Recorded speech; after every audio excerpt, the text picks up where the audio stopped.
السلام عليكم. كالعادة جيتكم اليوم موضوع حصري ومهم برشا.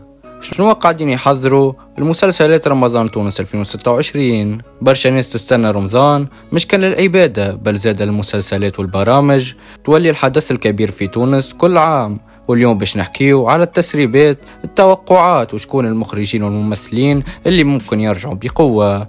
قبل بداية الفيديو ياريت تشتركوا في القناة، تضعونا لايك وتفعلوا جرس التنبيهات باش يوصلكم كل شيء أول بأول. ويلا خلوكم مع الفيديو، مشاهدة ممتعة للجميع.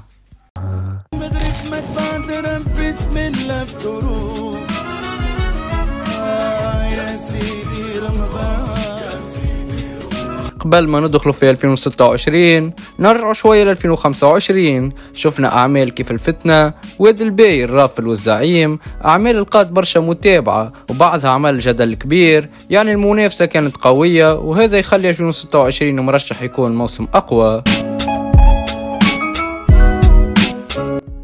توا نجيو للتسريبات.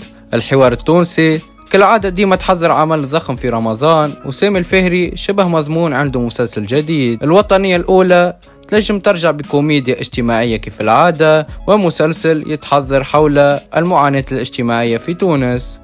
قناة التاسعة فما أخبار أنه قاعدين يحضروا في عمل تاريخي أو اجتماعي بميزانية كبيرة.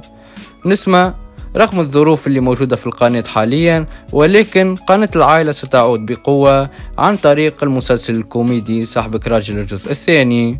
أما المخرجين عبد الحميد بوشناق مثلا بعد نجاحه في السنوات الأخيرة، برشا ناس يتوقعوا يرجع في 2026 بعمل جديد بعد عمل رجوج الذي انتهى في السنة الفارطة.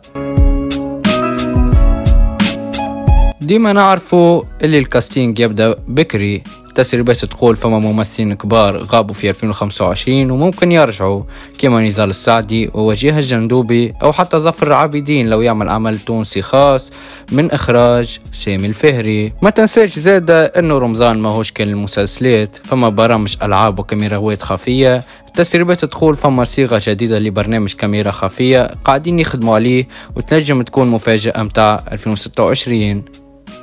الخلاصة رمضان تونس 2026 مازال ما فماش اعلانات رسمية من قبل المخرجين، اما الكواليس والمؤشرات تقول باش يكون موسم كبير. القنوات الكل تحضر في مفاجآت، احنا في القناة هذه باش نكونوا معاكم اول باول ونعطوكم الحصريات والاخبار قبل ما تخرج للصحافة. اكتبوا لي في الكومنتات شكون الممثل اللي تحبوه يرجع في رمضان 2026، وشنو نوعية المسلسلات اللي تحبوها، تاريخي اجتماعي ولا كوميدي. ما تنسوش اللايك والاشتراك في القناة باش يوصلكم كل جديد، ويلا مع السلامة.